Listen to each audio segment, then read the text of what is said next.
In this video, we're going to replace the bellow boot on the driver's side of this 2013 Hyundai Elantra.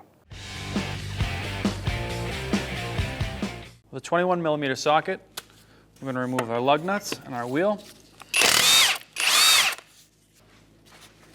Alright, with a pair of needle nose pliers, we're going to remove the cotter pin from our tie rod castle nut.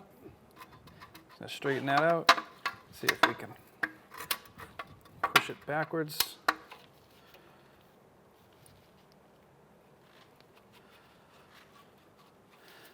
Sometimes what you can do is just roll that pin right out, so you do not want to reuse it. Now we can remove the castle nut on top. It's a 17mm socket.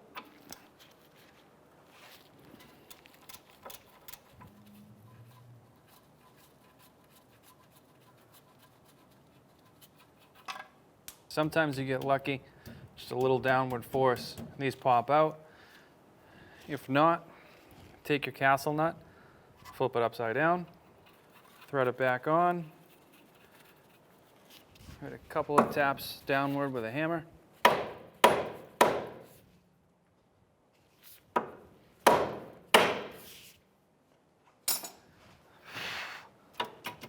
Now you can take your castle nut back off. Now our tie rod end is free. All right, so with the 22mm wrench on our tie rod end and a 24mm wrench on the lock nut, we're going to take off our outer tie rod end.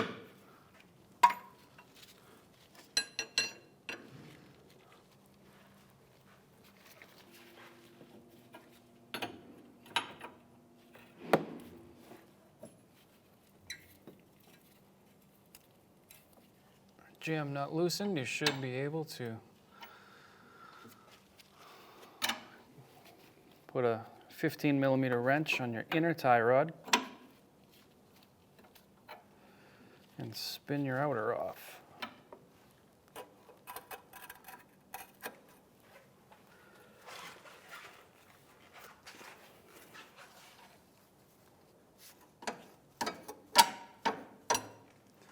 You'll want to make a mark where your jam nut is and count the amount of rotations all the way out, so that way when you put your new one in, it'll be close to the same position.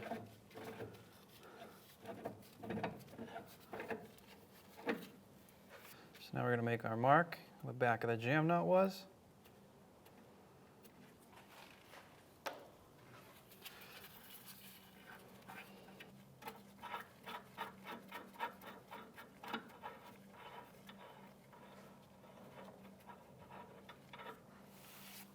All right, with a pair of needle nose pliers, we're going to remove that clamp.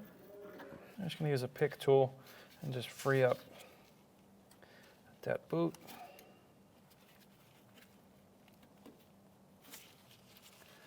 I'm going to try and reach in here and just pull it forward.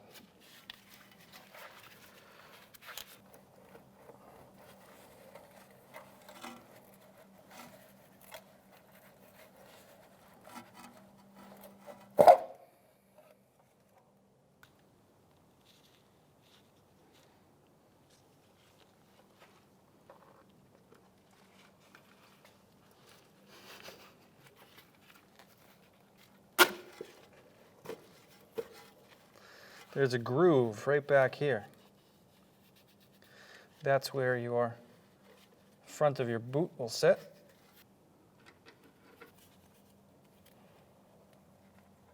And on the end, zip tie to hold it in place.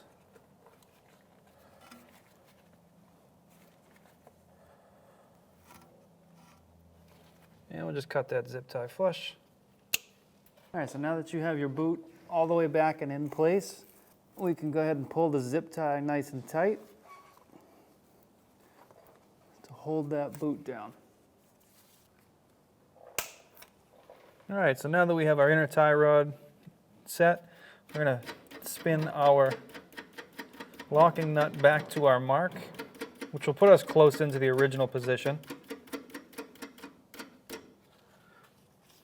Now we can take our outer tie rod, spin it on.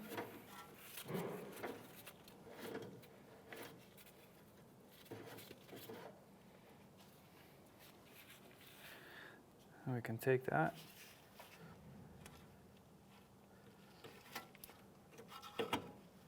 Put it right back into our knuckle.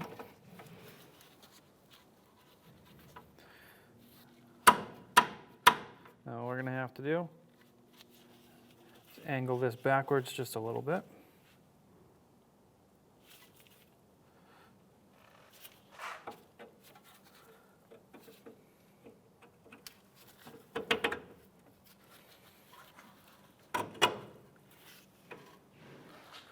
All right, so you can see that we're still off from getting back into our knuckle. We're a little bit too far in. No matter how much we pull back, this bottom edge needs to come forward. So we can unwind that a couple of turns and see if that fixed it. Like that. Now that that's in, go ahead and thread on our castle nut. And then we can tighten down our locking nut, our gem nut. All right, with a 24mm wrench on the lock nut and a 23mm wrench on your outer tie rod, we're going to tighten down this lock nut.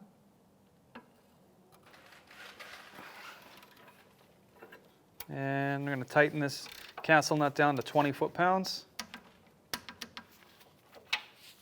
We want to make sure we still have access to the hole for our cotter pin. It'll look like we'll be all right. Once you put the cotter pin through, what I like to do in situations like this with a cotter pin super long is turn it sideways.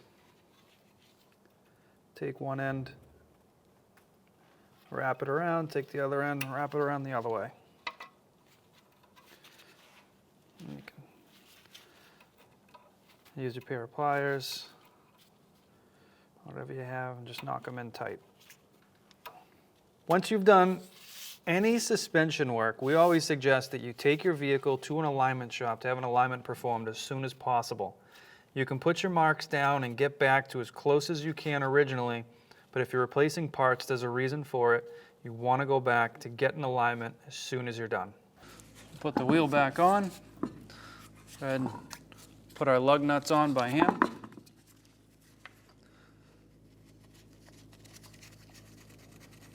All right, with a 21mm socket, we'll just snug these up.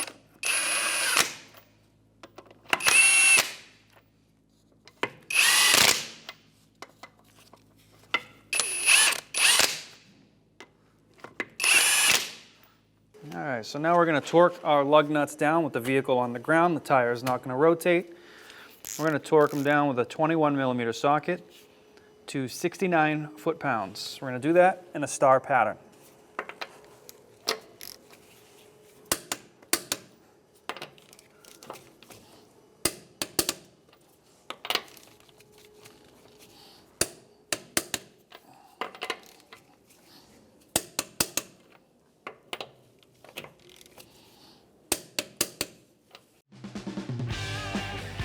When only the best will do, demand TRQ.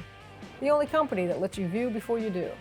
TRQ is committed to offering the highest quality aftermarket auto parts that are engineered for peace of mind. Thanks for using and viewing with TRQ.